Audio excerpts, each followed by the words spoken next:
everybody out there in comic book land. My name is George Serrano, aka The Don, and if you're listening to this, you can only be here for one reason, and that's a brand new episode of the Major Issues Podcast, brought to you by ComicBook Clique. And as you know, I am never alone. Sir, please introduce yourself. I am Dan, the comic book man, ladies and gentlemen. Dan, the comic man, is here in studio, and we've gone 20 years into the past. We've gone all the way back to 1998. We could have went and gone back to World War I or II. We could have went back to the start of civilization, but we decided to go back to the start of something else. We decided to go back to see when Marvel started to get good, in my opinion. We went back for the 20th anniversary of the release of Blade.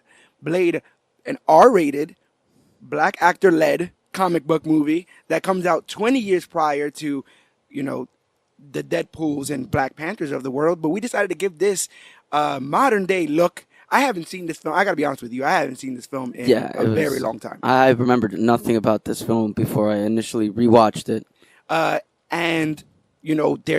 There's been some kind of rumors that Jamie Foxx is supposed to be playing the new Blade, right? The next Blade. Well, I don't know if you can fill those shoes. Another Blade. But yeah, I guess it's kind of cool because we've seen this movie and we watched this movie again with, I guess, new eyes, but in separate locations, and I have not spoken about this movie all with you. So all of your opinions on this show will be fresh, as will mine, and I hope to have an organic conversation more so than a recap. Usually we go scene by scene, but I think we should just tackle what this movie is, especially during the time that it comes out and all that. I guess I'd ask you off the bat, how do you feel about this film? It's better than the worst comic book movies of today, and the action scenes are actually better than the best comic book movies of today. It wasn't so close up in 100 edits per punch. Like, you could actually see every shot connect. Like, all the action scenes was just great. When this movie first started, when I was watching how it was starting, and it was in some weird vampire rave, and then you see blood and the action goes, I was like, yes, I'm ready for this. This is going to be a great comic book movie. Wesley Snipes looks awesome. It does take some dips. There are some lulls. There are some eye roll moments. I don't think any more eye roll than some of the things in, let's say, like Fantastic Four or... oh, no, definitely. Some of the eye rolls was really more of the actors acting than anything. Yeah. Like, if the lines were delivered from a better actor, then this movie would have been amazing. Probably in my top 10. Yeah. It was just a lot of my eye roll moments came from the actors and actresses themselves. Yeah, that makes sense. Because I found out that before we get into the cast, how do you feel about vampire movies in general? Do you dig the genre of like this whole vampire hunter, Buffy, Twilight? I guess fits in that. I love the vampire genre. I think that there's so many elements that you can go to. Like Lost Boys has that biker fetish type 80s vibe, and you have like Interview with the Vampires. You got mullets, vampires and mullets, bro. Vampires and mullets. Can't beat that. Then you have then you have Interview with the Vampire, which is more Victorian era, powder wigs and very romantic, that movie, right? Yeah, there was scenery out the ass, but right. I like that you can go any elements with vampires, and for some reason it still works in any genre. Yeah. And here you had the best of both worlds. You had every kind of vampire genre you can think of, because this legit movie was scary. Yeah. This movie was legit scary. No, it was. It was directed by a man named Steve Norrington, who doesn't have tons of credit underneath his directorial, I guess, resume. He did Death Machine in 1994, Blade in 98, The Last Minute in 2001, and in 2003, the man does The League of Extraordinary Gentlemen. Oh, well. Is that a? I can see his style in there. Are you a fan of that film? I like that film. It's pretty, outrageous. Right. I can sit through it without feeling bored or feeling like I hate it. Yeah, it's another attempt to start, I guess a universe. But this Blade movie is the front runner of a lot of things. It starts its own trilogy. It's a Marvel movie that doesn't have the flipping pages. I don't think they wanted people to know that Blade. No, was it started like a regular New Line Cinema logo. Yeah, I don't think they wanted people to know that Blade was a comic book. I don't even think Stan Lee didn't even have a cameos in these movies. It got cut. He had a cameo in it. He cut. did. Yeah. So it makes me think with how everything was that they didn't really want it to be linked too much to the comics. And in the tradition of Batman '89, a lot of things from the comics were hacked away. I believe in the comics he wasn't a daywalker. He wasn't like half and half, and he was just a vampire hunter. and stuff. So now he has like, what is it? They say it 18 times. All the strengths, none of the weaknesses. Right? I love that They line. say it Oh my god, over and it's so over ridiculous, but so it's like action packed ridiculous. Yeah, but it's like all the strengths and none of the weaknesses, except for the hunger thing.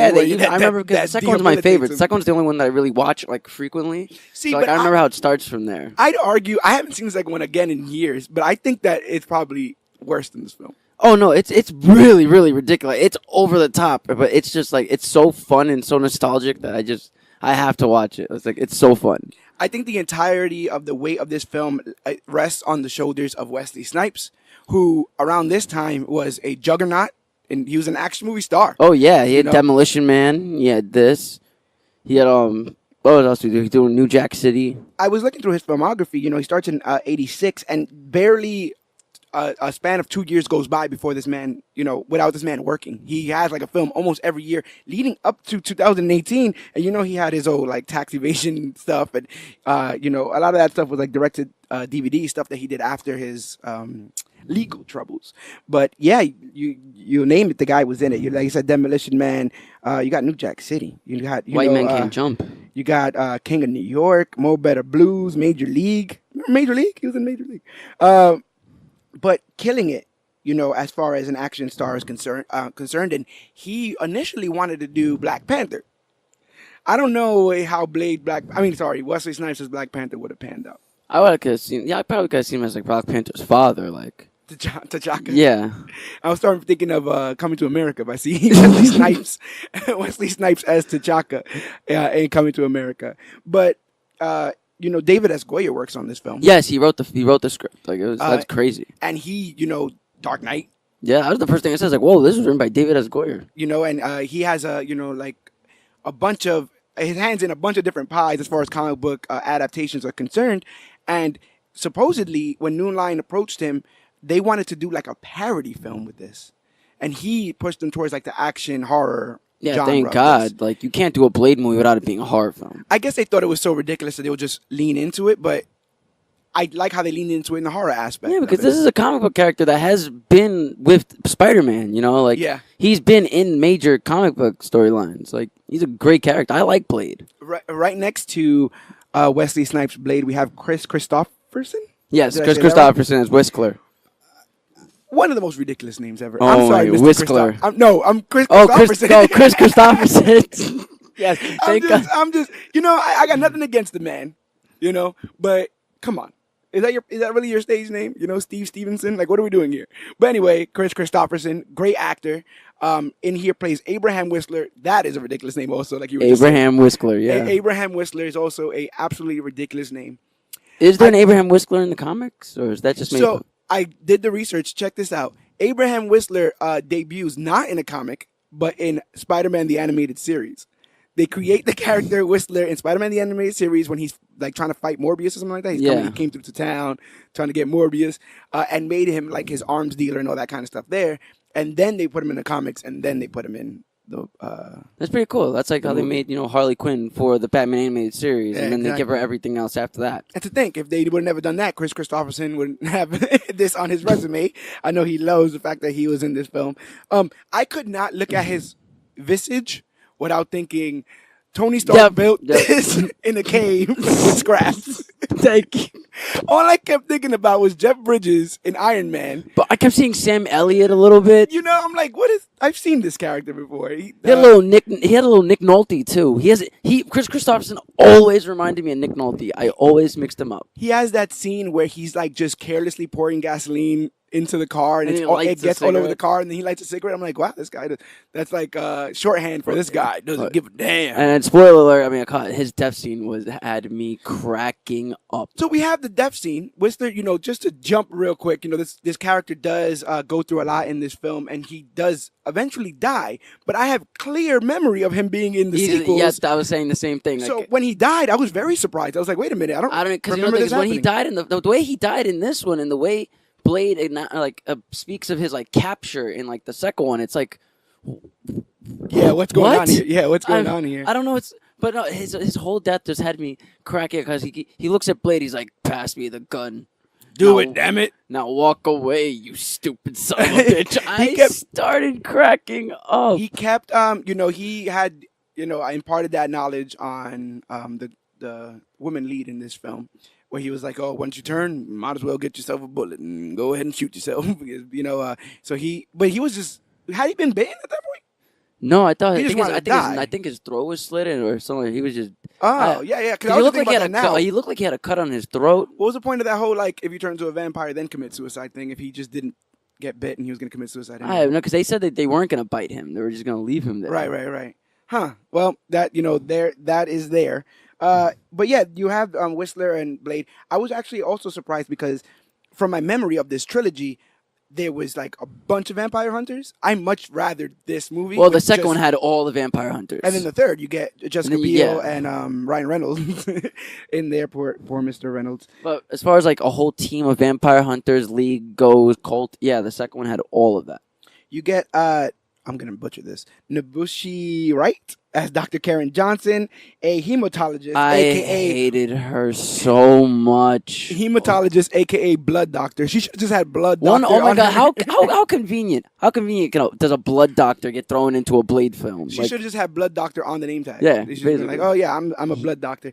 She's in this. I don't think she was terrible. She didn't scream when the vampire bit her egg. Like, how do you just stand there? A vampire not only exists, but is it standing in front of you, but kills your ex, and you just look at him? I maintain that she was stunned in silence. But she was stunned in silence. But there's various. I think the only problem I had with this film is there's various scenes of crazy violence done in broad daylight where there's no cops or none of that stuff. That little girl. How she survived being thrown through that kiosk at 40 miles an hour? She gets thrown through the kiosk, all glass all over the floor. Like, she's in the middle of the street, and then people just walk right by. They just walk right Blade past. Pulls out a gun on a cop, no less.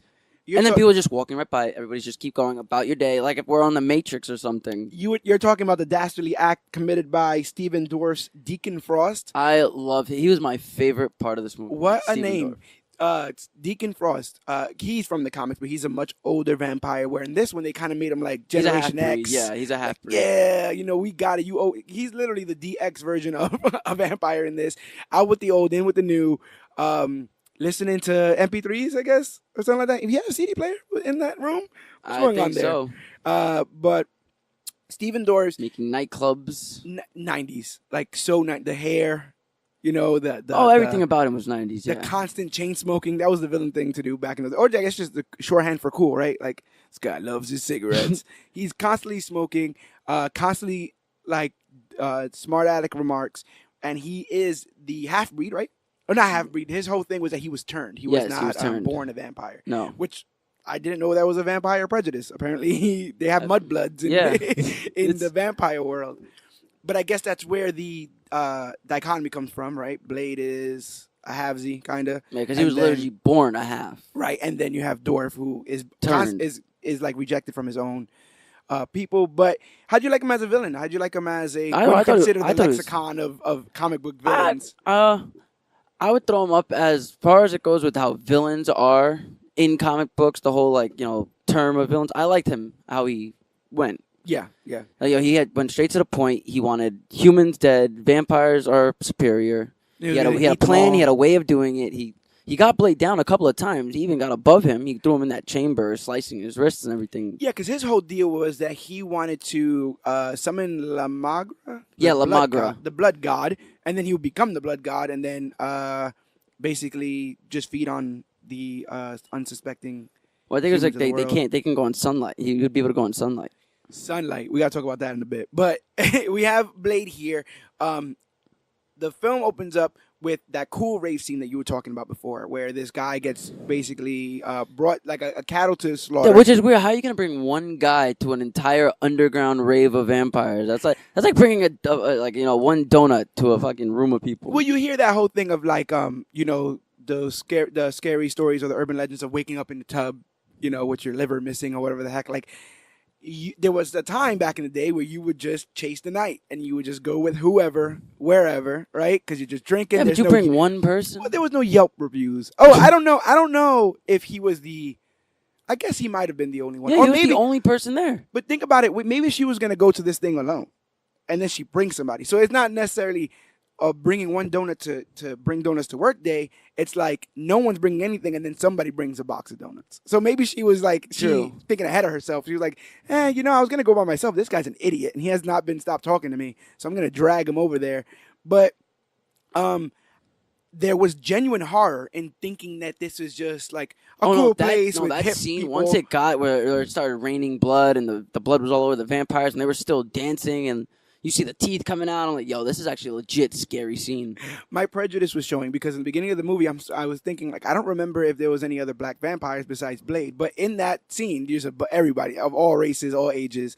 There's a bunch of different vampires. So that killed a lot of the vampires there. in this movie were even Asian. Yeah. A lot of Asian kung fu fighting vampires. Yeah, that chill and hang out and listen to little girls rap, apparently, because that's what was going on in that weird Japanese vampire, what you call it.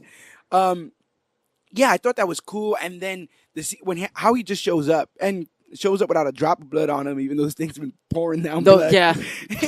And it just cool, like just taking out these people and all these weird special effects of vampires exploding or getting set on fire through silver and garlic. And they talk about like apparently holy water and crosses don't work. That's in the movies. Yeah. So vampires exist in that world and in the movie world in that world. So. There's movies about vampires in that world. It's weird. Yeah. So. And also, I think every vampire movie or franchise does that thing, right? Where they go, that's stupid. That one thing you heard about vampires a long time ago, that's stupid. But these are real. These things, yeah, the garlic stuff, that's always. real. It's always the same thing. It's always garlic, silver, and the stakes, the wooden stakes to the heart. Yeah, and then somebody those says, are always like, in vampire movies that want to take themselves seriously. They always cross out the holy water and crosses for some reason. Yeah. That's the two that always go away. They just remove religion from it. Yeah. I guess that's... They just rather just remove religion. But no, silver and wooden stakes, that works. And silver nitrate and garlic in a serum can just reverse the effects of that literally looked like a syringe full of garlic. I was like, what is he doing? You're going to put paprika on her next? What's going to happen next? And then it didn't even work. Yeah, it was too late. The female lead gets bit. The blood doctor gets bit in this film, and then it has these garish marks on her neck. The hole is from the vampire's teeth, but they're like a foot apart. So I'm wondering how this even happens. Blade tells her, like, you have now been bit, so now, like, literally all the vampires in the world are going to be hunting after you because you got away or whatever. And then just dumps her in New York City with these vampire wounds to, I guess, fend for herself. And then she goes into her apartment, and a cop just randomly shows up, and he's not a vampire. He's a vampire follower. He just wants. Because the vampires own the police. How'd you like the whole branding aspect of it? That there's vampire followers that are branded by vampires. Like, this is my cattle. Well, they usually have that in a lot of There's a lot of like vampire ownership, movies that where regular humans follow or have a following for vampires. People are weird. Yeah, where they just, I guess because they want to live forever. This is coming from a guy who has a comic book podcast, but people who follow the weirdest things. There was definitely some vampire fans in here. How did you feel about, what do you think was another cool moment in this film? That redeems a lot of Wesley Snipes one-liners. Oh, when they shoot at him? It's like, are you serious? Or basically, yo, my God, when the cops are shooting at him and some motherfuckers always try to ice skate up hills. What does that even mean? What are you talking about? What does that mean? I dug all the sword work. He looked pretty. Oh yeah, he looked pretty legit and disciplined. No, his outfit was on point, bro. His outfit was great. And we'll get in this in the first week of September when we review it. But I mean, his fight scenes are better than the Iron Fist show, and you know how I feel about Mr. Fist. But no, the fight scenes are really. I thought the fight scenes are better than a lot of the Avengers fight scenes, or the Captain America ones. Because Civil War, a lot of those fight scenes, it was like 15 cuts to swing a fist. Yeah, but they're so up close that you can't even see it. All you see is face, and I guess what also kind of trips this movie up a little bit is the fact that, like we said, because he has all the strengths and none of the weaknesses, they're fighting each other, so you don't really ever see vampire super strength, right? And vampire the things that would impair a normal person fighting. Well, it's like Zod and Superman. Exactly. They had to throw Zod and Superman in the skies to make it even look like if it was a struggling fight. But you throw Zod and Superman on the ground and go hand-to-hand combat, it'll be like a regular fight between two humans. Yeah, and he pretty handily, disposes of quite many vampires. And he gets his ass kicked a little bit. Yeah, he does. He does get his ass kicked. So it's not like... So you can see that they have strength, too, if they can kick his ass. I had no idea Sanaa Lathan was in this film. Completely forgot that she was the mother of Blade. Also, dun dun dun, another twist. She's not really dead. Yeah, and then she comes back in white. She's like, why does everybody always come back in white? I did not dig the whole Blade's mother is alive thing. It was also one minute really she's weird. a bad guy, the next minute she's a good guy. Now that means that Steven Dorff turned Blade. So technically, is that like his father? I never liked the whole like Joker shot the parents. I don't like when they try to tie the main villain into the origin because it's so cliche. It's the Luke, I am your father stuff. It's like, oh well, yes, this was always a purpose. You were always meant to eventually meet your mother again, who was trying to kiss you in some weird scene that they were going through and stuff like that. But I did like that. I did like Donald Logue.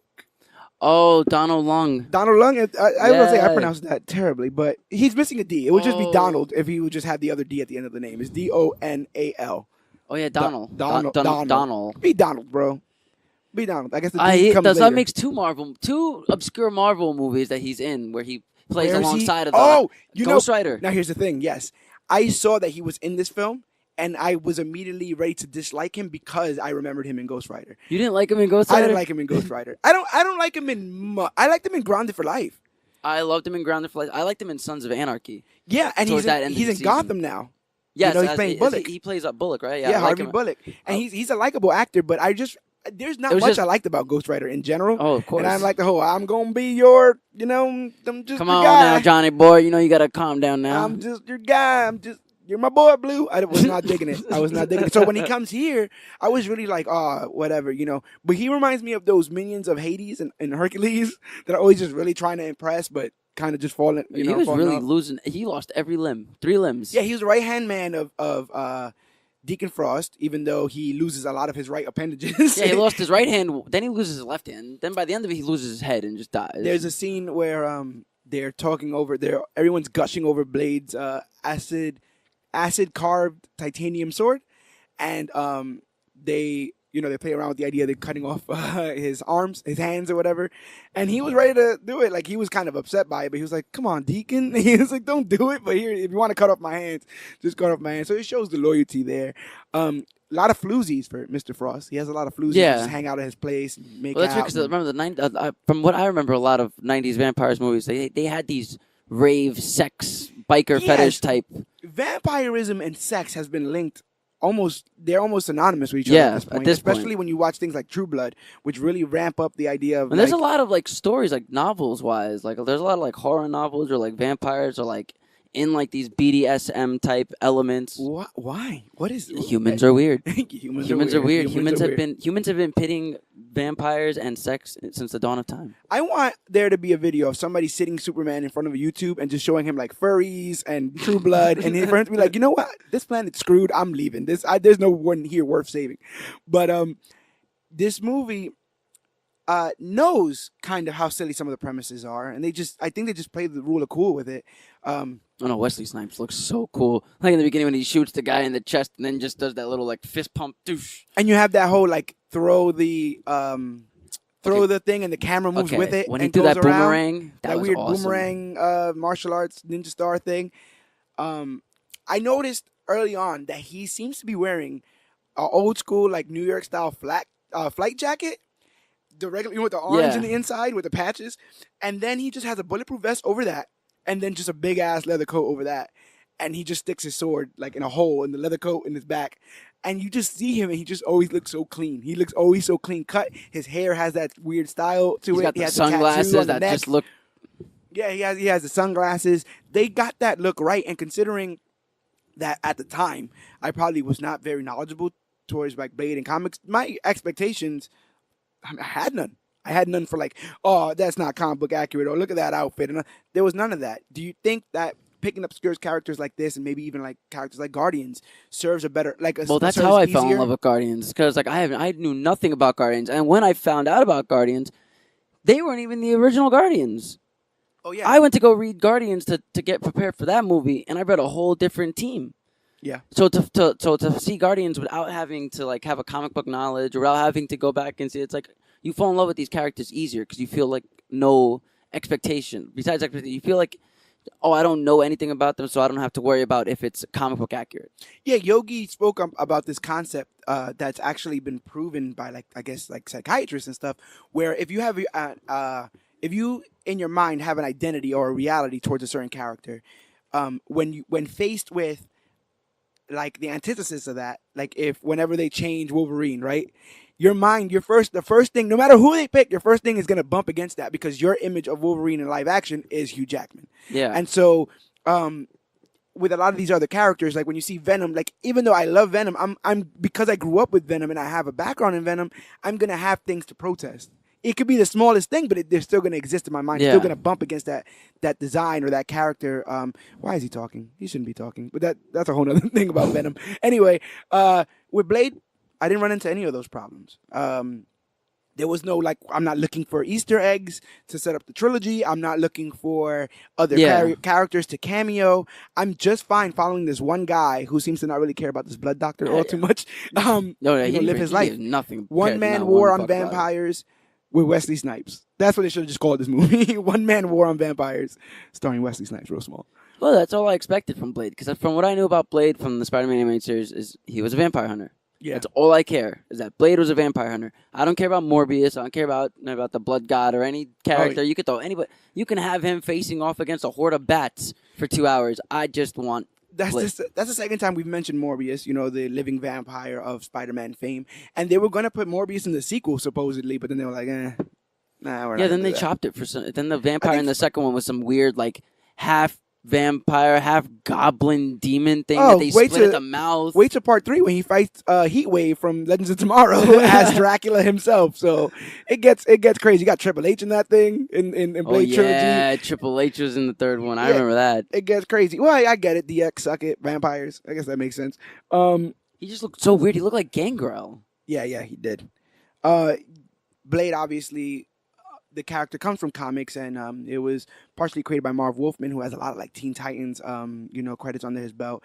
The guy is a comic book legend, but supposedly he did a lawsuit. He filed a lawsuit against, just on the motion picture in general, because he said that he wasn't paid adequately for it, and they've settled it out of court. I think Marvel still won, but you never like when things have a legal battle. I think the legal battle legit happened the day before the movie got released, so it was like one of those kind of deals there. Figure I mentioned that because I guess not everything was heart stars and horseshoes with this film, but you have a lot of weird. I dug the cast as it is, but when I looked back into, I guess you would say that the trivia of this film, they were thinking about LL Cool J being Blade. That'd be weird. I'm not. I can't see anybody else but Wesley Snipes. They were thinking about Jet Li being Deacon Frost. It's even weirder. I think the Jet Li Deacon Frost thing. There was an observation I made while watching this film. Every time Blade gets into a martial arts fight, it's only with Asian vampires, which I guess you could say that martial arts originates from there, so they would know that. But if I was a vampire, all my vampires should know martial arts. Like, especially if the guy out there knows martial arts. The guy that's out there killing us knows martial arts. I'd be teaching these guys some self-defense classes or something. Like, Blade's coming, put your hands up, do something. But maybe that was the idea, that him and Jet Li would just get into this, Well, then it would have given us a better boss battle. Because I didn't really like I liked the boss battle, but it wasn't long enough for me. But then again, the movie felt so damn long geting up to the end. By the end, I was just like, oh, that movie felt really long. I wasn't particularly interested in Deacon Frost's plan. I didn't. I kind of rolled. I didn't really get it at the whole program that deciphers vampire text and then generates a 3D image of exactly how this ritual needs to be performed. I don't know what any technology that works that way. I cracked up at the scene of. Well, we walk through these archives and we have all this data, protected, locked down, whatever. And then we have these ancient scrolls hanging behind glass. Like, these are timeless, priceless, ancient pieces of vampire text. It was like their holy Bible. It was the vampire Bible. And they just have them hanging like a museum. You can just walk by. They have an entire action sequence in there where they're just blowing things up and knocking things down. I thought it was hilarious. I was like, you guys put so much emphasis on these records, this archive. And nothing comes of it. But my favorite scene, my scene that had me laughing out loud because I don't think it was intentional, was, they do the whole thing with the archive stuff, and Whistler helps them. He shows up, and he randomly helps them and stuff. Everything in the archive is destroyed, right? Blade walks up to Whistler and gives him, like, a napkin-sized piece of the vampire Bible. God, and is like, hey, can you translate this for me? And I'm looking at, the film like, Blade. You give him like half of a piece, like the corner of a dictionary. And he page. proceeds to read a lot of it. And he's like, "Oh yeah, this thing's talking about the blood god, and he needs 12 sacrifices." How do you get that from that top piece? Like, wow, this is good. Like, Whistler, you are the man. And then immediately after that, he also says like, "But I can't really tell because yada yada yada." Immediately after that, Blade hands him like a 30 gigabyte hard drive, and it's like, yes. And he's like, here's the rest. And he's like, well, see what you can find from here. And I would have been like, can you give me that first? You couldn't give me that thing first. You give me a napkin. Like, oh yeah, transcribe this, please, Whistler. And then it was written in blood, apparently, which that's not how blood works at all. He also, when he got the hard drive, he just rips it out of the computer. He's like, I'll take this. And he just rips a whole hard drive out of the computer in one swift motion. You want to talk about the keeper of the archives? Would you like to talk about Pearl? Oh, my God. No, what was it, Ruth? Pearl. Was it Pearl? I could have Yeah, it was Ruth. Pearl. Pearl, the humongous, bulbous vampire. How'd you feel about Pearl? It reminded me of the mother from What's Eating Gilbert Grape. Why do you think they why? Just answer me that. Why? I don't know, but I don't know how they kept him in there. What was the point of him? He was just sitting there. They're gonna kill me. Come on, they're gonna kill me. I also, and I don't want to assume the gender. I'll say that right now. But I thought it was a girl. Apparently, it's a guy because they were saying he's and him. But it was also Pearl, right? Yeah. So that's like a guy named Kelly. You know, it's weird. It's Pearl like that? It's like that whole unisex name. I think. What's that other name? Leslie. Yes. Leslie Nielsen. How do you feel about that? I guess on a tangent. I don't like I don't know. They're weird. You know, if it sounds like it's supposed to be a female name, don't give it to a boy. Don't name a boy Kelly. Don't name a boy Leslie. Don't name a boy Pearl. I mean, you can do what you want, but don't do it to prove a point. You're like, I'll show them. Interesting note about Mr. Pearl. The director initially, or I guess, you know when they do this whole thing where, like, we didn't say it in the movie, but someone asked me off screen and I came up with this answer. This is the whole Zack Snyder thing that he's doing now with BVS, where people are asking him things and he's giving, like, universe-breaking answers. Like, oh, yeah, the first Robin that died was Dick Grayson. It's like, what? No, what are you talking about? Steve Norrington states that the reason why Pearl is obese is because the creature gained a cannibalistic lust for eating infants and children. What? Particularly their hearts. That's just weird. So, yeah. I'm glad they took that out of the film. You got obese from eating hearts? So baby hearts. There's protein in baby. There's enough protein in baby hearts to get you fat? Baby hearts and, well, who's feeding this person? And obviously you're not feeding them because they're doing such a great job at the records. Blade finds the records, destroys the records, steals the records, figures out the whole thing in minutes. I don't see a reason for an obese keeper of the records. Yeah, that was weird. For other disgusting factoids that they kind of left out, there was going to be a scene where the blood doctor, and I'm sorry, that's what I'm going to be referring to her as. She's the blood doctor. She's the blood doctor. What the hell is a hematologist? She's a blood doctor. So the blood doctor wakes up, after they've given her the pure garlic cure for cancer that Whistler, creates. She was supposed to wake up and find a jar with a baby vampire. And it was supposed to be explained to her that they keep that baby vampire there to test weapons on. That's really creepy. What were they thinking with this film? What's eating babies? What's even the purpose of that scene? Eating babies, vampire baby test dummies.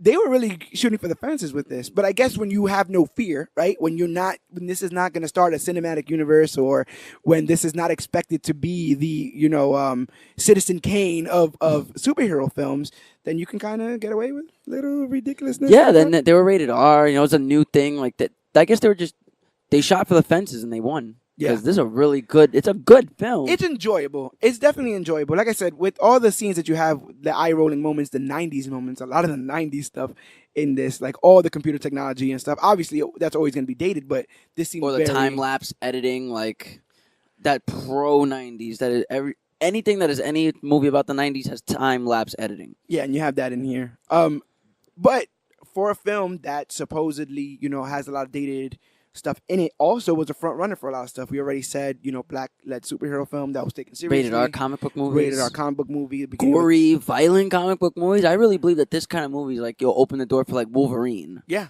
definitely. And this doesn't stray more darker, grittier. This is one of the first dark comic book movies out there as far as timelines go. This is 1998. Yeah. You know, this is before like The Dark Knight and Man of Steel and all those. We have the entire scene where Frost has Dragonetti basically combust. That is probably my favorite death scene of that movie. As you deaths know, go, that was a really hard. That was cool death. That was hard. They shot for the fences with it as far as the gore and everything was considered. Something that I kind of noticed that I was like, and I had to do some dating as far as when these films came out.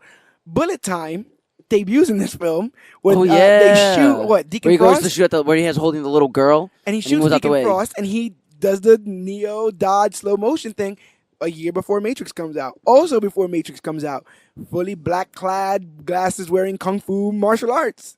Before Matrix leather jacket comes out. porn, leather basically. jacket, The leather jacket porn, kung fu cinema stuff. I mean, Blade does that, and it's funny because there's that joke in Deadpool when they show up from like Ajax or whatever, and they're wearing like leather jackets and all black, where Weasel's like, I hope you guys don't miss your midnight screening of Blade 2 or something like that. Yes, he did make that joke. It's so funny because that was totally the style. And once Matrix comes, it's over. Everyone's in black. Everyone's doing kung fu. Everyone's dodging bullets. But, I mean, Blade kind of sort of did it first. So it's like, wow, when you consider some of the hokier moments of this, you still Blade have that. really did like pioneer a lot of what we see today. How did you like Blade replenishing himself to orgasm with the blood doctor? Oh my god! While I was watching, like, this is like a sex scene. I'm like, wait, what's going on here? She's like, enjoying this way too much. It's like the camera panning around them in like a circle with like the fast editing type. But then you just see him like, and she's her like, don't stop. Yeah, like just take more. God. I was like, wow, you're really going in with this. Like you're really going fully with this. Then I've donated blood. All right, it's not that great. It's not to those levels. And if it was, people would be donating a lot more blood, way more often. She's like, oh, I still have these convenient holes you could just poke right back into and take all. Isn't she supposed to be turned by now? Like, no, man. She synthesizes the cure for all of vampirism in the first 48 hours of being a vampire or being bit by a vampire.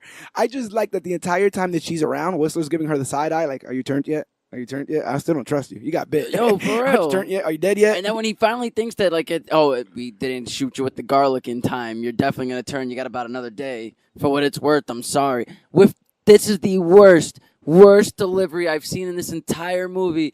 When she says, you're basically saying I'm dead. I'm like, oh, yeah. What? Yeah. You could have given me something, some sort of emotion, a lip quiver, a teardrop?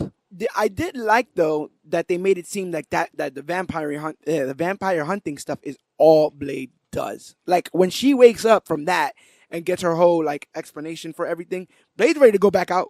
He's ready. Like, that's his life. This is what we do. That's where his life is. He's a vampire hunter. That's it. Just have bacon and eggs. You don't stop till every single vampire's dead. How do you feel about Blade's drug dealer? He went by that guy. He went by that guy's little like oil shop or whatever, and he gets some of that serum. Gives the guy a dap. Yeah, it was a weird scene. I didn't really need it. It's more filler. There was a lot of fillers in this movie that made it really long. Yeah. But like the time they got to the scene where like Blade like grabs that train and dislocates his shoulders. We're already at like 45 minutes, and we're only 45 minutes, and we still have like another hour and 20 minutes to go. And I'm like, oh yeah, I was surprised this film was 2 hours long. Yeah. It's not even that it was 2 hours long. It felt like 2 hours long. Like yeah, I guess this movie felt long because it was action. With filler, with action, with filler, with action. So it's like, I'm up, I'm down. I'm up, I'm down. They also had the classic plot device of, we have the thing that will cure you, but you will not have your powers anymore. What choice are you going to make? And once they said that, I'm like, come on, bro. You're going to be normal and fight vampires? What are you doing here? At the end, where he's like, I want that cure. And she's, oh, God. Good thing that the cure for vampirism can even stop the blood god, right? Because he just gets shot up full of serums, he stabs him with like all like 9. How does that serum packet even survive? They threw it off. I knew it was not gonna break when I didn't hear it break. Yeah. Usually, when you throw something off a cliff, you hear it break. When they threw something off that box thing or the serums off the cliff, he had like in a fanny pack, wasn't it? He had like in a fanny pack. It was like a utility belt. Okay, there you go. A little utility belt where he just throws it. I'm like, yeah. It's going to survive. It's going to be right there. It's going to be so convenient. Look at that. Here at the end. Marvel debuting utility belts. I mentioned the train scene. You know what occurred to me?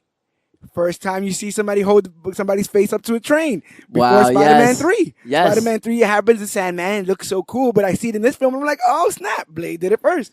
Well, so Blade had the first train fight scenes in general. Look at that. Which makes sense because, he was in, I think, L.A., like downtown L.A. And vampires in this universe are kind of proud. Like, they own nightclubs. They own the police, Well, we were told. they're also, the vampires in this universe seem to be, like, doormats to the humans. Like, that's why Deacon Frost wanted to, like, kill the council, because they were signing peace treaties so they can live amongst the humans. And he's like, oh, they're our food. Why do we sign these peace treaties and shit? Yeah, it's always there's always going to be a villain that sees everybody else but their organization as ants, basically, and they say like, why are we even having face-to-face conversation with these people? Like, we are so much above and evolved past them. Meanwhile, they can't handle a little bit of sunlight, but they create SPF 300 that yes. can. I assume that because he was turned and he was still human, that he was all right. They start putting suntan lotion basically on Deacon Frost, and I'm like, please don't tell me that's sunblock. Please don't tell me that we're gonna see a scene of him being unaffected by sun, and right after that he's outside with a little girl, and he's just chilling. He looks a little bit, depleted of maybe nutrients and vitamins, but he seems to be doing fine. Meanwhile, Dragon Eddie has like a tube of smoke billowing out of his shirt because he's just bursting in flames from the sun, and they just put on like SWAT gear. Yeah, they put on motorcycle gear. Yeah, they like leather jacket, a motorcycle helmet. I'm like, and they just watch the man burn. Some like, people just want to watch vampires burn, bro. That's all it is sometimes. I heard that the woman that plays Deacon Frost's girlfriend, Mercury, that was that actress's first. She was a model, and it was her first like big role, and you can kind of tell a little bit from she there. didn't really have that much speaking roles, but when she did, it was all right. My eyes didn't roll up by her. Like, she was harmless to me. It was more harmless than anything. Yeah. Again, like, there were some cheesy line deliveries, but again, nothing that beat some of the worst stuff. Because some motherfuckers always try to ice skate up hills. That's just what it is. Sometimes it's exactly what happens. I think this film also does better by keeping the focus majority on Blade. They didn't make it a romance between him and the Blood Doctor. Yeah, that was great, because usually every movie where the superhero has a damsel in distress, there's always a love interest, and it's always forced love interests. Like, I hate when they force it. Yeah. It's like, he saves her, she falls in love with him, and it's like, what? Like, out of nowhere. They did have the obligatory scene of person who was saved by superhero wakes up and walks around superhero's lair to be like, what's all this stuff? I did like that the sword had some kind of like defense mechanism. I think it was his his fingerprints. No, see, I thought that, and I'm like, this is genius. Wow, they built like some sort of DNA decoder, whatever. That if it's not Blade's hands, it will shoot these silver, I guess, spikes and kill any vampire that tries to hold on to them. But Deacon Frost hears it and switches it off when he holds the sword, and I'm like, oh, so it's a switch. There's a button that says press here if you want to hold. No, I saw the button at the end. I was like, that's weird. Way better. I would have liked the DNA thing. But no, it's good. It's just a switch. Which is weird. Does that thing even work? It work like to like kill vampires? Because the guy was holding it in his hand, like. Well, one guy holds it. Yeah, and it shoots off his hand, but he's like, he has no problem with it. He starts laughing. Oh, he's fine, but I think his hand is done. But what does that matter when you can see everyone grow back, when you can literally grow back from a charred corpse in a mortuary? That was so... That was... Now, what was the point of setting him on fire if he was just going to, like, tell your boss I'm coming? And now that I'm thinking about it, there might have been some method to that madness, but the method is completely heartless. Unless Blade was literally just using Quinn the entire time to trace this all the way back to Deacon. Like, he didn't care if he woke up in the morgue and killed a bunch of people. He was just going to show up there and then chase him down and see if he went basically, back to he knew he was going to. That's why he came, because he knew if he came, I said, like, I came to finish you off. You could have finished him off there. Could have been done. But it's funny because when that scene happens where he's on fire and then the cops randomly bust in, I'm like, okay, wait, there's a bunch of blood, there's a bunch of dead people, and a random black guy standing in the middle there. This is not going to go well. They're not going to be like, oh, thank you, Blade. They're like, oh, put your hands up. Right through the sewer. And that's exactly what happens. He shows right up, and Blade's able to go through like a doggy door through the back, and it's fine. Only Wesley Snipes can look cool coming from a sewer and then walking down the most windiest alley I've ever seen. Oh, and then the whole idea. Well, if you ever are in search of something valuable and it's behind some sort of like crazy titanium door, all you have to do is blow around the door because the rest of the wall is sheetrock. So if you can just get through the sheetrock parts around the door, you can just go in and get anything you want. This man just puts like some plastic explosive, blows the entire door down like it was made of paper mache, even though the door itself looked incredibly heavy and incredibly thick of like stainless steel or something like that, titanium. They keep saying titanium in this film. But he just, screw it. That's where that whole scene happens where they're just destroying priceless artifacts over and over again. Blade's able to take some with him.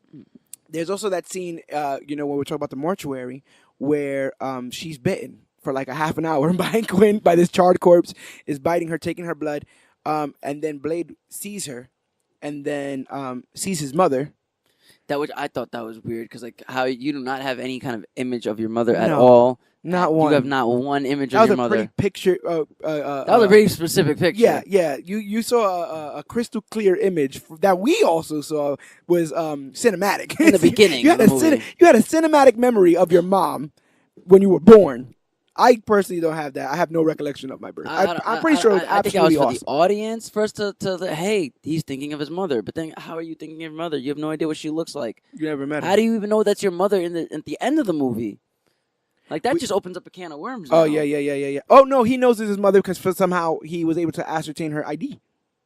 He has it in his house. Did they ever explain what that plant was that he was praying to? I don't think so. Or something. I thought he was just getting high. I thought he was like, you know what, I'm about to go out there. Because I was like, right before the end, like right before he does to do his little setup montage with all his weapons and stuff, you see him holding a plant in a dark room, and I'm like, he's like praying to the plant. At one point, she sees the plant. It's like in this like almost like religious.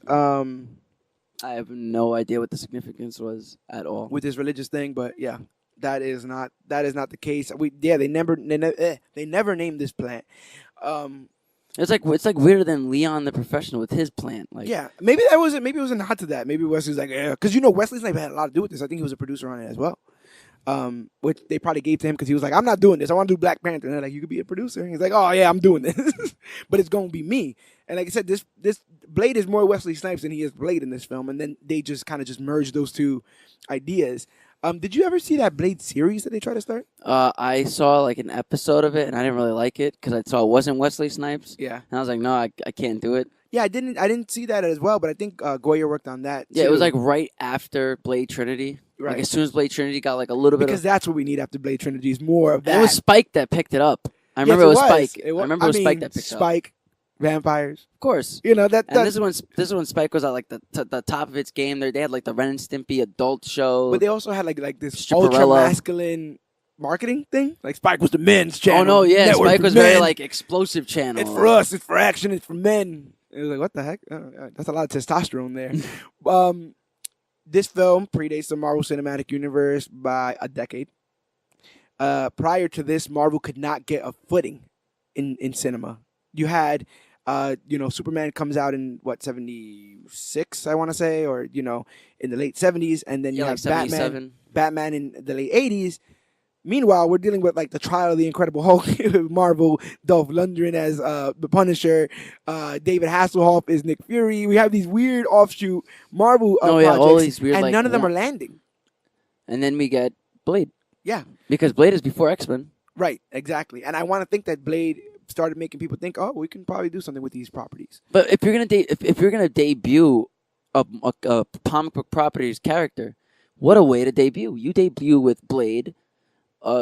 Wesley Snipes, big actor at that time. Right. You have a black superhero, so you're going to get a lot of demographics to come. Right. And now it's violent. It's gory. It's a horror movie. There's vampires. And 90s. You got it. 80s is good. Very definitely. 90s. The 90s is the also... soundtrack was very 90s. 90s also, as far as the horror is concerned, people were really digging the new turn into horror in the early 90s especially. Late 80s is all slasher, and then...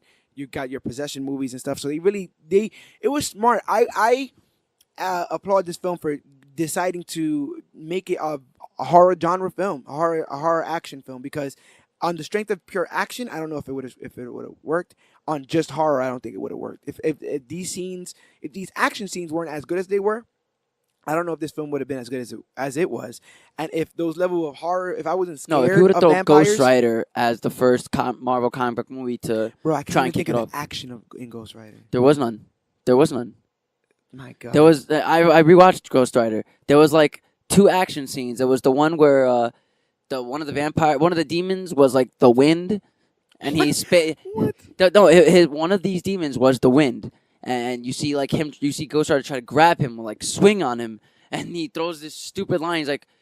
He's like, you must have not been to school, Rider. You can't catch the wind. And What?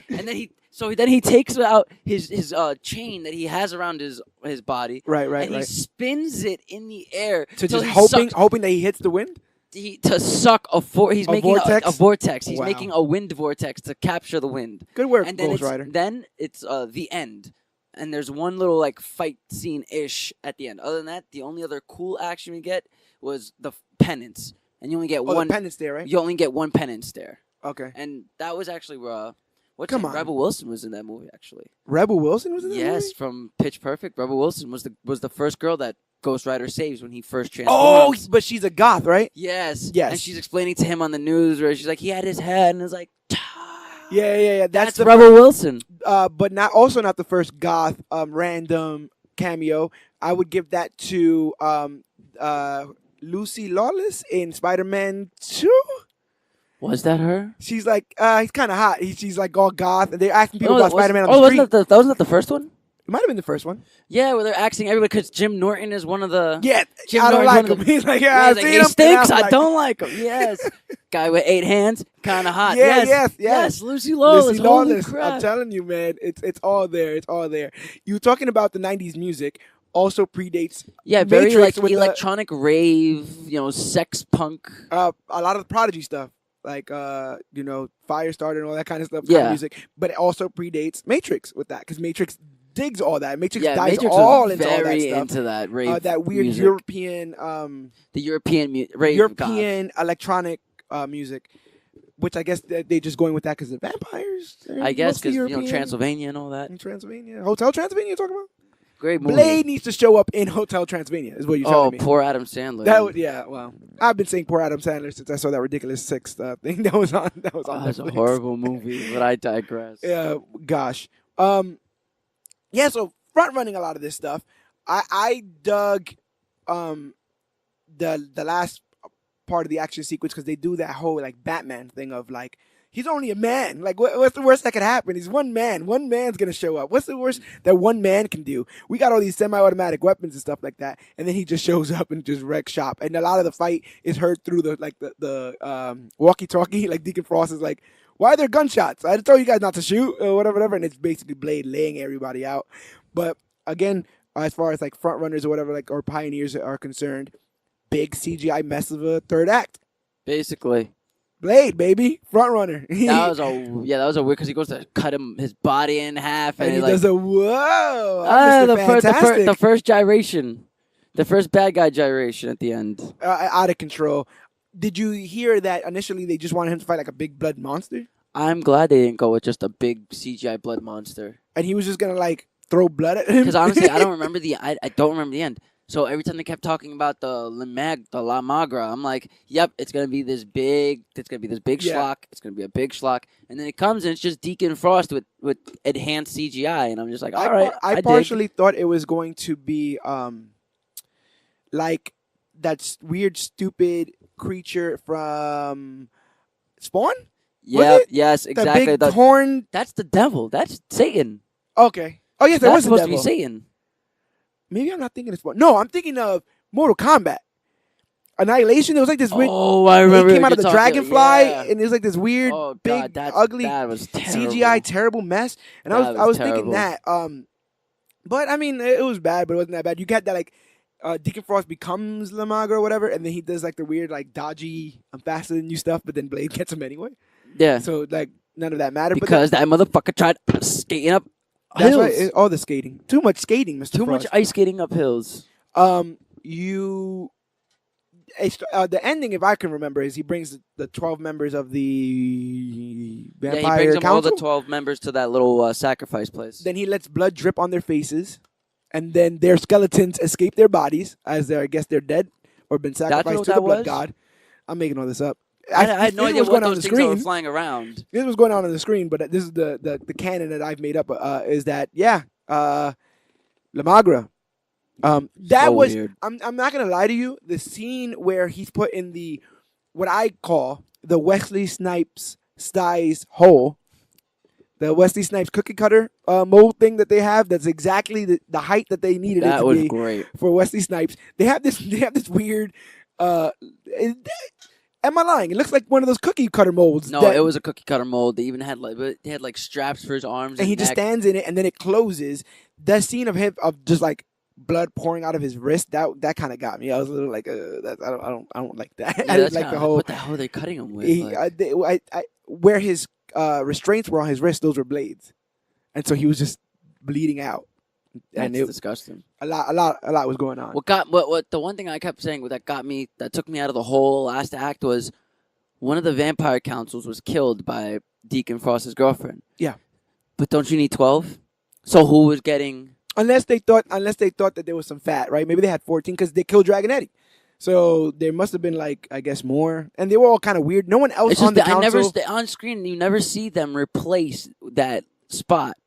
So I'm just like, who's getting it? How is it going down? Like, it was just taking me out of the movie. And no one else on the council said anything smart, did anything worth the damn. It was like a Batman '89 moment, really. Yeah. Like that whole council scene stuff started reminding me of Batman. Wow. And now that you're saying that, I remember hearing that, did I say Steven Dorff? Is it? Yeah, his name is Steven Dorff. That he initially didn't want to take the role because he thought that comic book movies were a little bit, slocky and silly, but that he ended up taking some inspiration from Nicholson's Joker.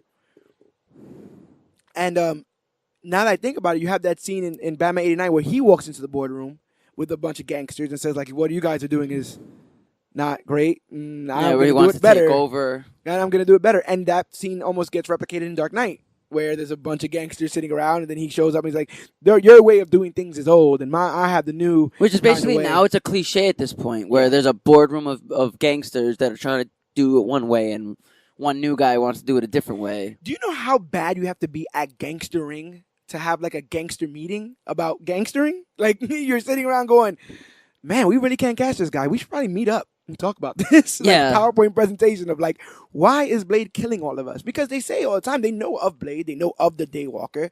They're very prejudiced of the Daywalker.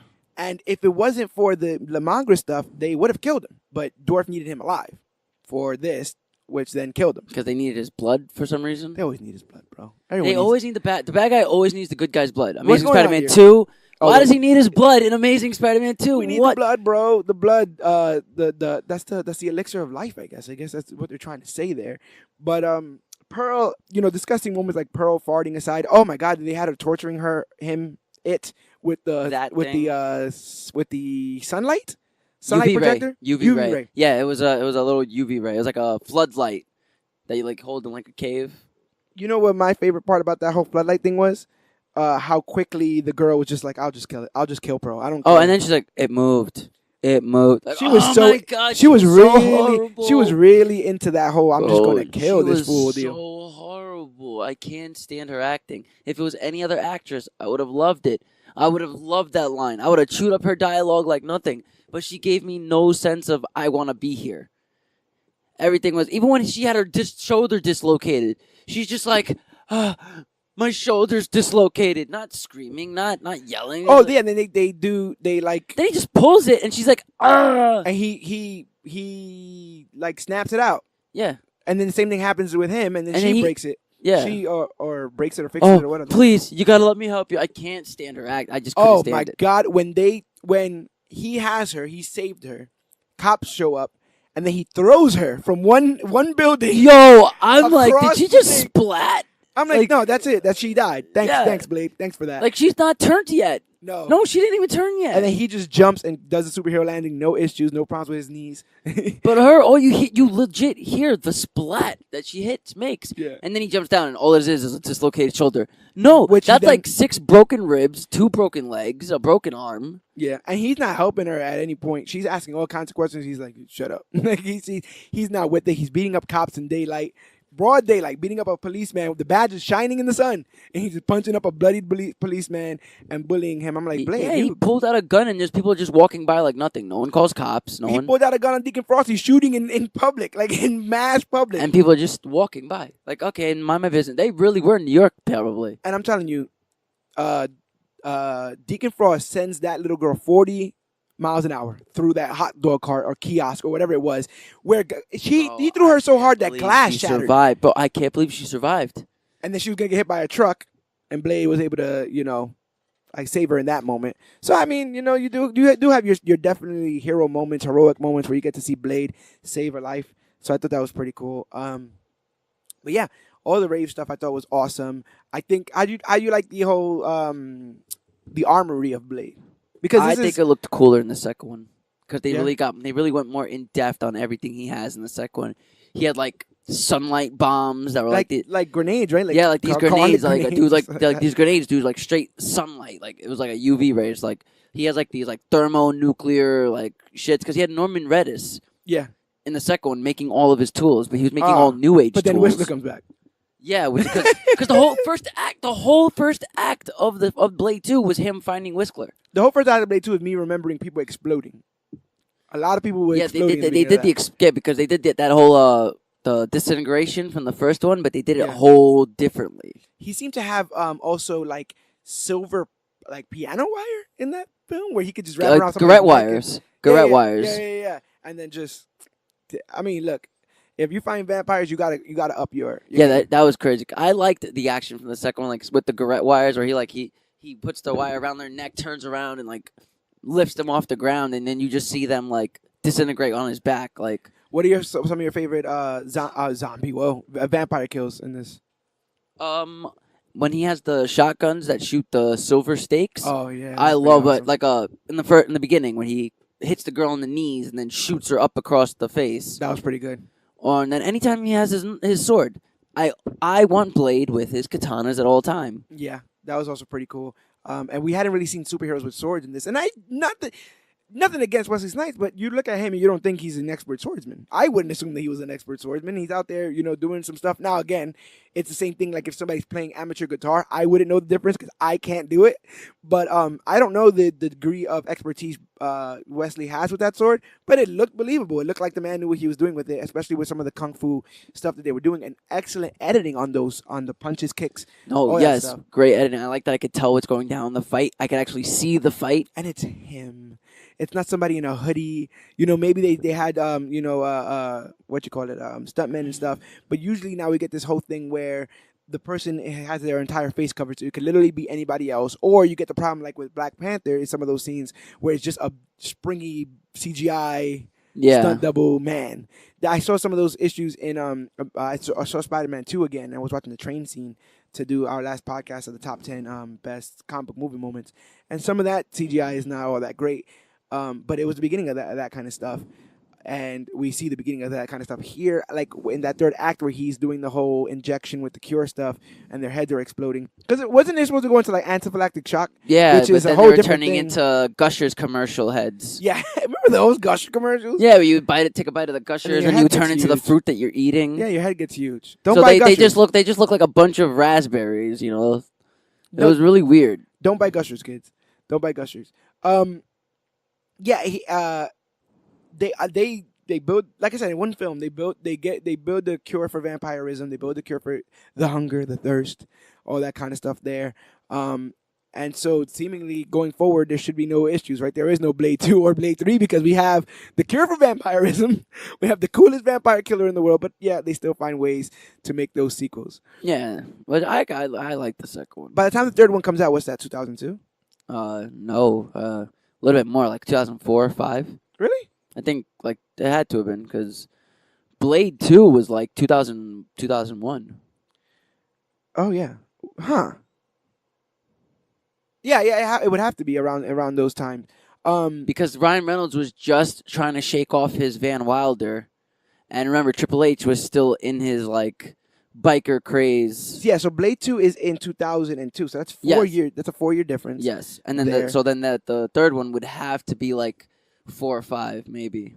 Blade 3 is in 2004. Yes, Evolution, pure prime Triple H Evolution time. Yeah. So that's a long time. I guess because we're in this like conveyor belt movie making thing now, right? Where movies are literally coming out. 6 years for a trilogy is not bad. Yeah, in consideration, right? Because we're still waiting for the Bad Boys trilogy. I know, 2000. Yeah, about 6 years for a trilogy isn't that bad. We're still waiting for the Bad Boys trilogy, and it wasn't as bad as the wait for the Rush Hour trilogy, which Not ended up becoming an absolute. Oh my god, what a disappointment! You had it, guys. You had it. What are you doing? You had it. Yeah, I was not a fan of the third one. What are you guys doing here? First movie where the third one isn't that great. First comic book movie where the third one kind of falls off the rails, and the second one's a little better. You know, you have that in Spider-Man. You have that in X-Men. But they sure as hell started it here, because by 2004, I don't think anything had reached a trilogy but Batman. By 2004, yeah, there was Batman and Superman. Yeah, but no, I don't. You know what's crazy is I don't remember nothing about the third Superman movie. The third Superman movie, from my recollection, and I have very poor recollection. Was that the one with evil Superman? That's the one with Richard Pryor. And Richard Pryor finds a way to like steal pennies on the dollar from everyone in the world or something like that, and he becomes like a millionaire, and he's kind of sort of the bad guy, but he's not the bad guy. And so those were the weird moment where they're putting him and Gene Wilder and everything. I guess I'm glad I didn't see the third Superman. Yeah, I probably will never see the third Superman. Okay. I feel you. Maybe I'll do a maybe we do a thing on a never seen before. Yeah. Oh, but then we gotta watch Superman 4: Quest for Peace, which it has the greatest villain of all time. What was his name? Meteor Man? Nuclear Man. Oh, Nuclear Man. Yes. Nuclear Man. And with the greatest superpower of all times, masonry, being able to rebuild the the wall of China with your vision. His eyes. Did Blade do anything in here that was ridiculous? That you remember thinking like, I don't think that's how that works. He personally did himself. Yeah. You're like, I don't know if that's how that works. There. Actually, no. A lot of his fighting style and a lot of his scenes seemed practical. Besides throwing that woman off of a building onto a building's roof. Besides that, everything he did with his fighting seemed practical. I did crack up when he was beating up the cop in her house, because he's just breaking things. He's breaking tables. He's breaking all kinds of things in this woman's house, where you can see that he obviously has control of this fight. Like, he has all the weapons. This cop has been being beaten down. You have the higher ground, Blade, and he's just smashing him through her tables and her couches and all kinds of stuff. And it's like, really? And she's not even saying anything. She's No. not trying to stop him. She's not trying to say... I think at one point she mentions something about it, but I would have been like, can you take this outside? And you find out that, again, like I said prior, that he just used her as bait, so that this guy would show up, and he knew he was going to show up. That's why he let her go, right? Because what he knew they were going to be at the house. He did not care about this woman. No, at all. And then he took her blood. I like that. I'm glad. She should have been a villain in the second one. That's what they should have did. Should have made it. Well, she found the cure for vampirism, so I guess that's that. And then again, in the next one, the reason that they up the ante, or the way that they up the ante, is by having unsunlight affected vampires, right? That's the whole... Oh no, they had these weird hybrid. There were these hybrid super vampires where their mouths like split open at like the chin, so it's like they look like a Venus flytrap. But listen, I mean, at what point in the boardroom meeting, when you say hybrid super vampires, do people go, yes, that's exactly what we were looking for? Hybrid super vampires should be like... You can't even hide yourself. You legit have a split down your chin that just turns into like this Venus flytrap opening up, and now your mouth is like crazy. But they had Norman Reedus. They bring back Chris Christopherson. There's a few unnamed actors that I could put their face in my head. I just can't remember their names.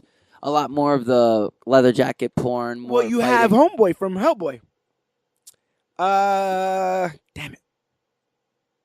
What's the? Because he's bald and he has the Fu Manchu and the glasses, and he leads the Yes, I know exactly who you're talking about. Other vampire. The fake Silas from The Matrix. That's terrible, but yeah, the Matrix had already come out. Yeah, so they were trying to capitalize on the thing that they started.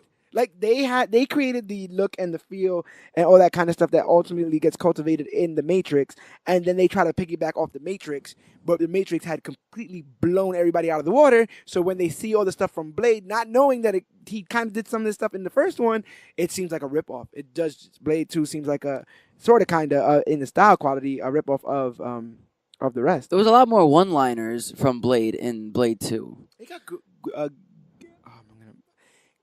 Guillermo del Toro for Blade 2.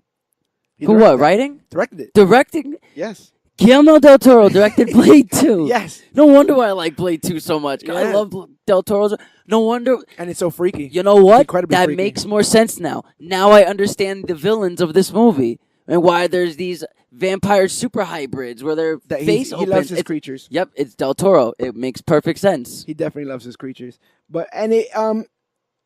It's cool, right? Because in the beginning of these superhero stuff, before it becomes cool to be a superhero or want to be a superhero, Wesley Snipes being signed, huge deal, And then as we start getting the X-Men's and the Spider-Mans, you be like Halle Berry, Patrick Stewart, and you're getting these other people getting into these roles. Now you don't bat an eye if you hear Joaquin Phoenix is playing the Joker, or yeah, because this is coming. Now we're in a time where Robert Downey Jr. is playing Iron Man, and Chris Evans is playing Captain America, and all of these people that you don't expect to play a superhero is playing a superhero, and then you're like, they're probably gonna do good because it just happens. But you don't get that without Wesley taking a swipe at this, taking a chance on this, because again, to a lot of people, this genre is not anything worth investing in. Yeah, because he does not invest in Bram Stoker's Dracula meets Twilight, but with action. Yeah, yeah. But I think they did a good film. They made a good film with this, and you have I think Goyer was on all three, so he was like quality control, I guess. I think he straight up directs 3, which might have been the problem, but gone on to then do great stuff with The Dark Knight. One of the greatest trilogies ever, and I guess maybe he learned his lesson from the last trilogy he was in, the last superhero themed trilogy, because the Dark Knight stuff happens almost immediately after or during, right? You get Blade 3. Blade 3 came out in 2004, and Dark Knight and Batman Begins was around 2005, right? Yeah. So while they were writing and making, he's probably doing both projects. He was looking over the shoulder like, "Hey, Warner Brother, I'm about to leave this whole thing here. Would you like to see this?" I think it'd be some time. It'd be cool to, for this last part, to try to cultivate what should be the next Blade movie. Do you think the next Blade film should be, deep in the heart of the MCU, or does it need to be like a Defenders kind of deal where it's taking place but no one really knows about him? Or I think Blade needs an MCU. Sorry. I think it needs a Netflix MCU run. I think it needs a little series.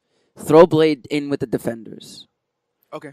I think because Blade is a very complex character. Mm-hmm. From how these movies make it seem, his backstory, he seems like a very complex character. I want to see Blade as 15 under Whistler's wing, being trained, because that's when Whistler found him when he was like 13, when he was feeding on the homeless. I did say one of my favorite parts of Batman Begins was that training montage that you have with Ra's al Ghul and Batman. So if you even have makes sense because you're like, okay, how is this rich billionaire playboy beating these bad guys up with like pressure points and martial arts? You see how it happened. I think the coolest part of that sort of origin would be how they deal with the thirst. Yes. Early on as a kid. Yes. And whether or not he ever acted on it at any point. I mean, that would be cool if he had acted on it once. Yeah, I want to see him after Whistler, like where he's like in his 20s, where all of a sudden like he just couldn't hold it back and he just eats somebody on a cold night. You know, who's your Blade? Who would be my Blade? I know I'm putting you on the spot here. Man, I think Michael B. Jordan can do it. I was thinking Michael B. Jordan too. I don't know why. I think he might be. I don't think he's old enough. But if you're saying like you're doing a younger Blade, I think he'll fit right in that role. There. I'm trying to think now. Yeah. As far as child actor, I'm not really too familiar with like teenage. Oh, the kid from Dope. Oh, maybe? Yeah, he was pretty good. The kid from Dope would be good. Yeah, he was pretty good. You're gonna need a Whistler. Just get Jeff Bridges. He was just put a wig on Jeff Bridges and have him out. Chris Christopherson can't be doing much, right? Let's call him back. Bring him in. Yeah, I guess Jeff Bridges would be good. I haven't seen how he looks now. So, is this our whole thing? I mean, you're getting me excited about a series that doesn't take place because I would do the whole thing of like, if there's vampires in, let's say, New York, which is where a lot of the Netflix stuff takes place, it would then have to pull everybody in because it's Well, not that's what I'm saying. You could centralized. like you throw Blade in with the defenders, like, but have each like, different episodes, each defender Awesome. cameo. That'd be awesome. Because and that's how he like you see Blade like intertwining with all of their lives. Yeah. Like Jessica Jones is doing a private eye detective work on a guy that just so happens to be the vampire that Blade is looking for. You know, a vampire. And he's been dead for X amount the Hand comes back to fight against what's his name, Danny Rand and Daredevil, or you could have Danny Rand help train Blade, young Blade, or them just just get into it. Yeah, I would love it. And him and Luke Cage, there's like they meet, they talk, yeah. They all train each other. We need a brother in the shadows. Well, we need a brother out in the open. I would love to see a Blade develop. Thank you for reminding me. We're talking about him meeting Luke Cage. First cinematic appearance of a hero for hire. This guy steals watches. Blade steals watches. First of all, he robs every vampire that he comes across and uses the jewelry as payment for his serum. That's when he goes and gets the serum from that guy, he legit opens up a bag full of Rolexes. And that's what he pays him with. When he beats up the cop, he starts to rob him, and the blood doctor's like, "You're robbing him? What are you robbing him for?" He's like, "This job don't pay. What do you think? What do you think this is?" And so he's been robbing vampires. So I would like that whole idea too, like him just taking down these high level, rich, high rise, chilling vampires because they all have penthouses. You see this movie? Yeah. Everyone has a penthouse with a pool that you could just kill somebody. Rubber duckies apparently just floating around, chilling. Everyone's chilling. I'm pretty sure there was like a clip of Napster. He's like using Napster and stuff like that, downloading vampire electronic music. There's a bunch of that stuff going on in this film. But yeah, I think it's time to revisit this. I think it's time to revisit the property. And it just all the seriously, Marvel, throw Blade into the Netflix universe. But Sony's doing a Morbius movie, bro, with Jared Leto. In the very aptly named Sony universe of Marvel characters. Oh my God. The Sukum. The Sukum, no. Sony Sukum, universe bro. Of Marvel characters. What an acronym. Way to go, Sony. Way to go. You do you, bro. You are the only comic book studio that's worse than DC. Sony's out there creating like calendars for movies that are never coming out. We have Silver and Black, which I heard I guess got canceled. They wanted to do in the Spider-Man universe with Silver Sable and Black Cat because that's what people, when they think of Spider-Man, they think of Silver Sable and Black Cat. Yeah, that movie. They were going to do a Sinister Six movie without Spider-Man. They're going to do an Aunt May origin story. DC is supposed to be greenlighting an Alfred movie. Oh I'm my God. like, they legit made fun of this in Teen Titans. They said that you guys are literally taking anything and making movies out of it, and you took anything and made a movie. What are you guys doing? So I love Teen Titans Go. I want to rewatch that movie now. I love when you take something that is not very well known and reestablish it for a mass audience, and that's what they did here with Blade. Now fans are a little bit more touchy with messing around with comic book continuity, but still there's an allowance to change things if things are cool. Bane didn't use Venom in Dark Knight Rises. No, wasn't the Venom like his mask that kept him alive? Like the Venom was actually like a painkiller or something like that. It was like an aspirin, like whatever. Yeah, he was just So they rights have been taken, liberties and stuff like that with some of these characters. So we still haven't answered, I guess, the age-old question of which is better, a complete adaptation to a comic book or straying away from it. I think the answer is you got to find a medium. And the medium has to just be cool. Because I always said cool. Like you don't have to take story by story, panel by panel, as long as you capture the actual feel of that character from the comics. You could do whatever story you want. I would love to see Blade thrown into a rave of vampires and killing them, as long as he has his comic book accurate characteristics. That's all I want. Does Blade have to be R? Yes. Okay. It's vampires. I mean, it's blood, right? Yeah, it's vampires. It's gore. Yeah. You has to. Yeah, I dig it. You think Marvel will start making R-rated films? I mean, Logan. I don't think Logan and Deadpool count because those are Marvel properties made by a different studio. Do you like think MCU? Marvel starts?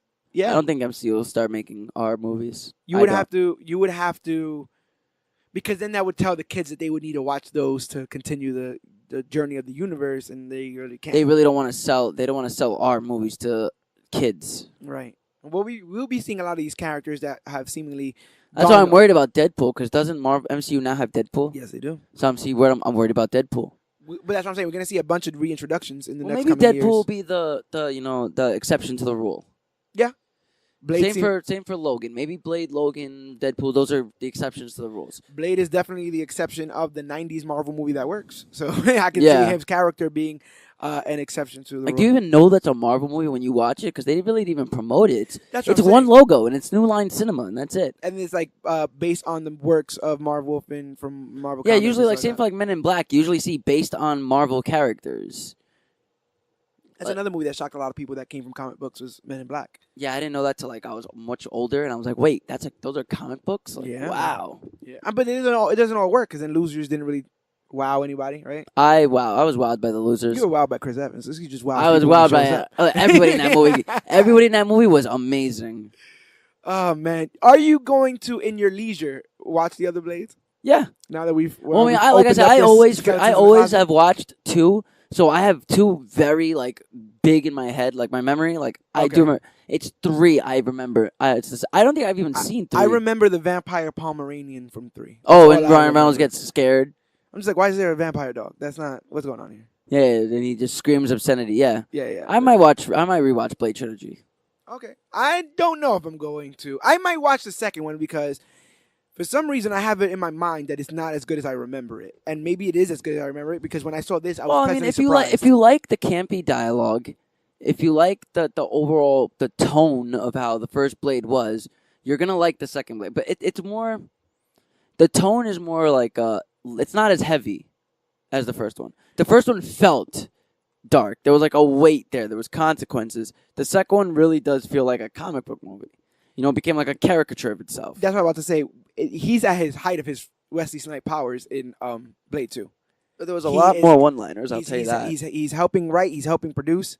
He gets say on what happens in this film, and I think he feels that power. He wields that power, and we get Blade at the height of his powers in part 2. Whereas 3, less said about that, the better. He had to share his screen time with a lot of people, and I think you get lesser movie because of it. Too much cooks and too much cooks in the kitchen. Too much cooks and too much garlic everywhere in the kitchen. There's too much of everything. But I hope that you guys didn't have too much of this review because we were hoping to review a lot of other older comic book movies, and it hurts me to even say older. To think that this thing was 20 years ago, yeah, 20 years wow, ago. Where is you guys are going to be going? listening to this Wednesday, and when Wednesday you listen to it, it would have already been 20 years Tuesday. Yes. So on Tuesday it would be the 20-year anniversary of the release of Blade. Yeah, and we thought it would be a cool trip down memory lane, and I think it was. It definitely redeemed this film in my eyes. And now, oh no, this now that I watched it today, because I watched it twice. Yeah. I watched it 2 nights ago, but I was like half asleep watching it, like falling asleep, so I don't really remember much of it. Yeah. So then I rewatched it today on the train on my way here. Yeah. So I was like, yeah, this movie was actually really good. Yeah, it definitely was, and it also is it's going to be a new what do you call it? Like a new standard for me, because it doesn't take itself too seriously, and it doesn't have too many ties to the actual comics. But overall, it was enjoyable, and so now, yeah, but it also doesn't go too campy. Like the dialogue is like funny, but it's not like campy. Yeah, there's a it's big it's kind of gallows humor. Yeah, it's kind of that sardonic, sarcastic kind of like. We're dealing with vampires out here. Like he gets it. He's been living this life. The only way he gets past is by making these scripts because he has to kill things every day. So and it doesn't really too much make fun of the genre at all. Like it really does justice to the genre, if anything.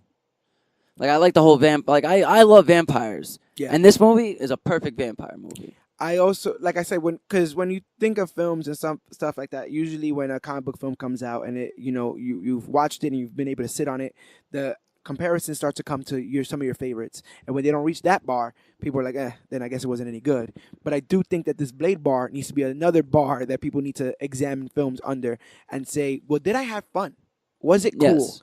Was there moments Was that it I was entertaining? Did I like- not have to read too much into it? Exactly. Can And I just sit there and enjoy without it being some thought-provoking drama? Like, right. And was the lead cool? Because wow, how cool is oh Blade? no, Wesley Snipes as Blade. Wesley Snipes as Blade in this.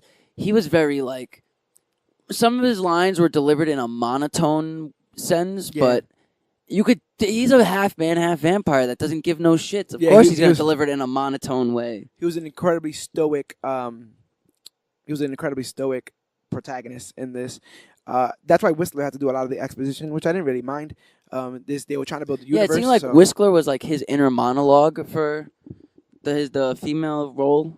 Yeah, but you could whatever just it have was. you can have a scene like in Black Panther where they just show like flashbacks and someone's narrating from the dawn of time. Vampires have yada yada yada, and then there was what That's how the second one starts.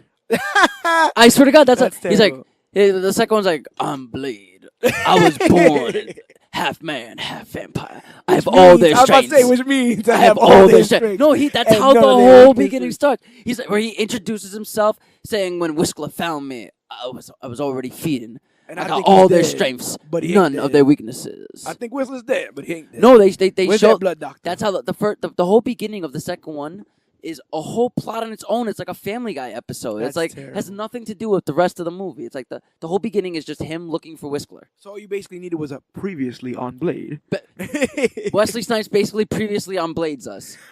You also get I mean, it can't be as bad as the Spider-Man 2 opener where we just show all of Spider-Man 1, right? Or was that 3? Oh, that was both of them.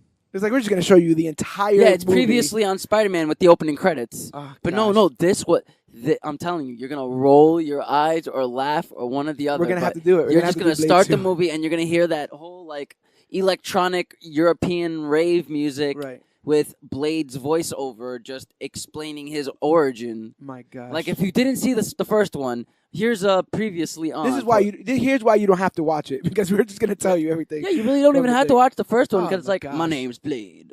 I was born half man, half vampire. I got all the strengths, none of their weaknesses. And he's like, "Sir, I'm just asking you what you wanted to eat at McDonald's, sir. You can't. I don't need this whole introduction." for this. Whistler found me. I was a 13-year-old boy. The feeding was growing too strong. Did you want fries with that, Mr. Blade? And now I hunt vampires, and I will hunt you too. And I hope they ain't nobody trying to ski uphill because if they are, that's There's one thing I always hate. some motherfucker that tries to ice skate up hills. That's Oh my it. god! That Oh my god! is it. There will never be a better comic book line. Oh, good. Besides crack an egg on it. Caw-caw. Awesome. Well, I think. Do you have anything else, I guess, to say about this film? Any lasting impressions you have of Blade 1998?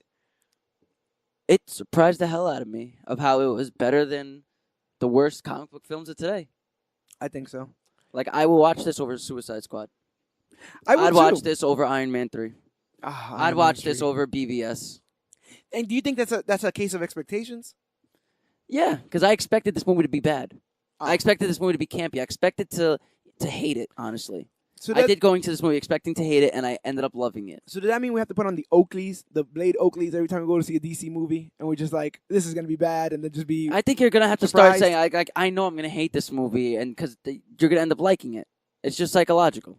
It's just how your brain works. All you have to do is remind yourself that in Blade they cut somebody in half, and blood brings them back together. Yeah, that was. I don't understand Oh how that my works, god! But it did, and it happened. His in this blood film. looks so rubbery and CGI. It was like, and thick, yeah. incredibly thick. Like this is like a broth. Oh, he had I think he had like the blood of like 12 council members and Blade. So And it's like, limitless blood. Is that how that works? I guess. I don't get it. I don't get if blood is for digestion. Does it stay in the veins? Does it go in your tummy? I think we're just opening up a can of worms Oh, that was yeah, never yeah, meant to be opened. And let's close that can of worms. Let's close out this podcast. If you guys like what we're doing here at Major Issues, if you guys want to hear us review some of the greatest and some of the less than stellar comic book films, comic books in general, or just comic book media, all you have to do is listen to more episodes of the Major Issues podcast, which you can find anywhere podcasts are found by Googling Major Issues podcast. We're the first ones that pop up. We are on Stitcher. We are on Podbean. We are on Podcast Addict. We are also on Apple. I want to say iTunes. iTunes. We're on iTunes Podcast, the iTunes Podcast app. We're on Google Play. We are on Google Play, which is amazing. We are on YouTube. Find us. Listen to us. Listen to some of the old episodes. I'm still waiting for people to send hate mail for the last episode of the greatest comic book movie moments. I know we definitely left some off. Oh, then I guess mine got lost in the mail somewhere. I'll be expecting I don't think I soon. put a stamp on it. That was my problem. I'll be expecting yours soon. We also got some episodes coming down the pike. We were talking about me and Dan were here discussing the next Which Is Worse episode, which we're gonna spring on you guys. It'll be quite the surprise. It'll be fun. It'll be fun. I'm looking forward to it. It's gonna be a great podcast. Definitely looking forward to that. We're gonna be digging into some Batwoman, getting ready for the CW appearance of this superhero for the first time. Oh man, the news Rose. on that was so terrible. Poor Ruby Rose. But this is not the Rose. time nor the place for that. But we are going to be tackling things as they come. Iron Fist is going to be here, and I'm going to watch it. I still don't know why. The things I do for love and the things I do for you guys of the clique. I've seen some horrible media, and I'm going to continue to digest it so you guys won't have to, and then you guys will get the short and skinny of what these films, books, and stuff is about right here on the Major Issues Podcast. So go ahead and find it wherever podcasts are found. And then, as you know, the Major Issues Podcast is brought to you by ComicBook Clique. So if you want to follow us there, all you have to do is go to facebook.com/comicbookclique, Instagram @comicbookclique, or use the hashtag comicbookclique to talk about all the newest, hottest, latest, and greatest things to come to comic book and comic book media. We have Major Issues CBC is our official Twitter handle. It's the hunger. I have the hunger. The thirst is affecting me at this outro. But he loves you guys. That's the problem. He just wants to get everything out there for you. And I need some blood. Is what it is. I'm kind of running out of blood. We ran out of serum. I'm running out of serum. The hunger. Garlic and sodium pentothal. All you guys need to know is that Comic Book Clique and Major Issues has all the strengths and none of the weaknesses of every other comic book media outlet that is out there. That's all you guys need to remember. All the strengths, none of the weaknesses as part of Comic Book Clique and Major Issues. My name is George Serrano, a.k.a. The Don. I am Dan the Comic Man. And this has been a retrospective review of Blade 1998. And whether you are a daywalker, whether you got both your hands chopped off, whether you're some sort of crazy blood doctor, or whether suicide by gun can keep you alive in the sequel, remember that we are the clique, and you, yes you, are worthy.